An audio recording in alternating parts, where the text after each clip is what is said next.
करनी पड़ेगी, बार बार आपको हिंदी में कन्वर्ट करने वाला हो जो मेथड है वो नहीं काम आता, ठीक है।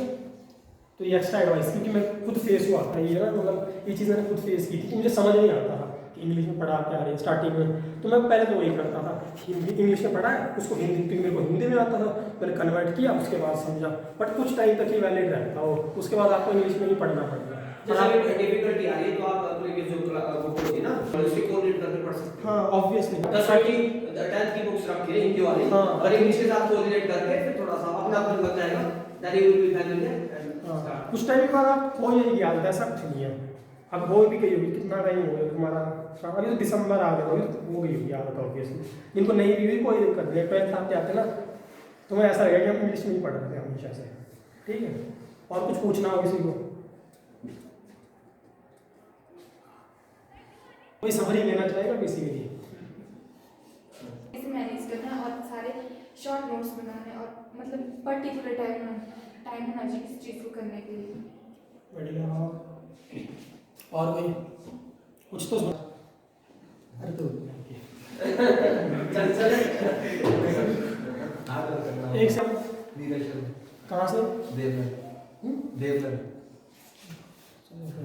क्या medical non medical? Non medical. Non medical, चलो बढ़िया। क्या सोचा है ये?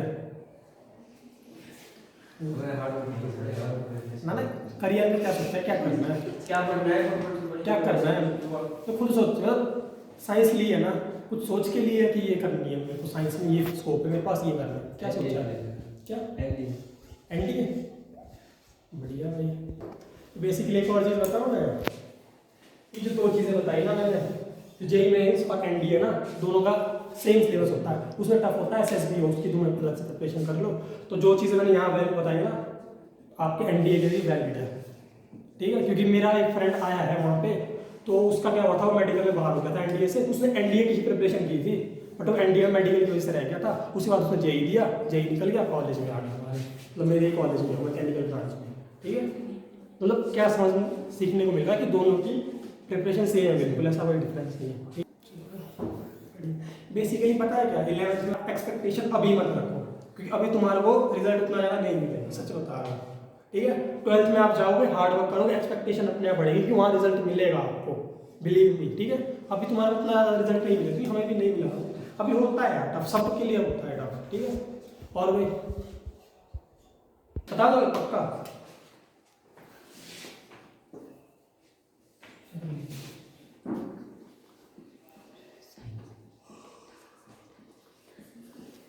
ये सबको पता है क्यों, ऐसा क्यों होता है? तो इतना ही बता दो, ये साइन थीटा नाम की जो चीज़ तुमने पढ़ी होता क्या है, मतलब क्या है इसका, क्यों पढ़ी है, मतलब क्या है इसका, ये बता दो।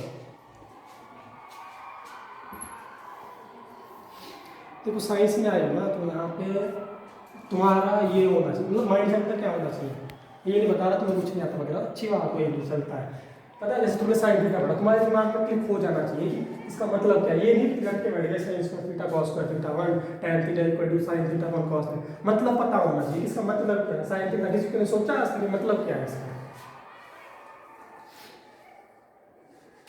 प्रॉब्लम यही आती है, ठीक है। मतलब रट रूट के तुम मार्क्स भी ले आओगे, कोई दिक्कत नहीं, आगे जब कंपटीशन हो जाओगे ना, वहाँ पे ये चीज़ें मैटर करेंगी कि क्यों होता है, ठीक है।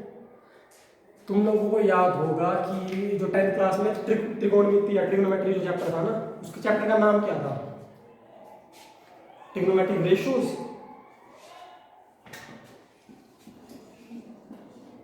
इंपॉर्टेंट वर्ड है रेशियोज, ये क्या है, ट्रिग्नोमेट्रिक रेशियो। ट्रिग्नोमेट्रिक रेशियो का क्या मतलब होता है, हमारे जो पाइथागोरस अंकल थे उन्होंने क्या बोला था कि एक राइट एंगल ट्रायंगल है, ठीक है, ये परपेंडिकुलर है, सॉरी ये हाइपोटेन्यूज है, ये परपेंडिकुलर है और ये बेस है, ये बोला था। हाइपोटेन्यूज का स्क्वायर होता है परपेंडिकुलर के स्क्वायर प्लस बेस के स्क्वायर के बराबर। अभी तुम्हारा होमवर्क दे रहा हूँ, ये क्यों होता है, ये इससे रिलेटेड है, सोच के आना। इतना तो बताएं, त्रिकोणमिति ट्रिग्नोमेट्री जो तुम है वो राइट एंगल ट्रायंगल में लगती है, ठीक है। और मैंने और पूछा साइन थीटा होता है, कुछ नहीं है, साइन थीटा बेसिकली एक रेशियो है, किसका रेशियो, परपेंडिकुलर और हाइपोटेन्यूज का रेशियो। अब क्यों यूज़ किया गया इसको, क्योंकि आप अभी फिजिक्स तो पढ़ रहे हो, तुम्हें पता भी लग रहा होगा वहाँ पे कितना ज़्यादा यूज़ हो रहा है ट्रिग्नोमेट्री, वहाँ पे यूज़ करने के लिए ये चीज़ टर्म जो है बार बार आई थी। मैथमेटिशियंस थे बड़े बड़े, उन्होंने क्या किया कि ये पूरा यूज़ करने से बढ़िया एक यूनिटी बना दो, ये थीटा रख दिया नाम और इस रेशो का नाम रख दिया साइन थीटा, क्योंकि ये चीज़ें बहुत ज़्यादा यूज़ हो रही थी अपनी फिजिक्स में। आगे जो तुम अगर कोई कॉमर्स का स्टूडेंट है तो कॉमर्स में तुम्हारे में काम नहीं होगा, तो कॉमर्स वगैरह में अब फिजिक्स में बहुत ज़्यादा चीज़ यूज हो रही थी, इसलिए इसका नाम रख दिया साइन थीटा। बेसिकली कुछ नहीं है, ये इन दोनों का अनुपात है, ठीक है। अब ये क्यों होता है तुम खुद देख के आना कि क्यों होता है ये ऐसा, जैसे बोलते हैं ना कि मैथ में किसी कहाँ से आ गई, ठीक है, ये खुद करके आना तुम लोग क्यों होता है। तो ये बताने का मेरा पर्पज़ यही था कि तुम लोग जो भी पढ़ रहे हो ना, खाली ये नहीं कि रट के बैठ गए कि ऐसा होता है, उसके पीछे का कारण जानने की कोशिश करो कि वो होता क्यों है। सर से पूछो, कहीं और से ढूंढो और उसका कारण जानने की कोशिश करो। साइंस बेसिकली यही है। आप लोग मतलब आर्ट्स में आप लोग कुछ पढ़ा याद करिए, ऐसा होता है, फैक्ट है। साइंस में क्या होता है कि वो पढ़ना होता है कि एक मतलब साथ में ये भी समझना होता है कि वो होता क्यों है, उसके पीछे का रीज़न जानना होता है। कुछ फैक्ट होते हैं उनके पीछे का रीज़न भी पता होना चाहिए, ठीक है।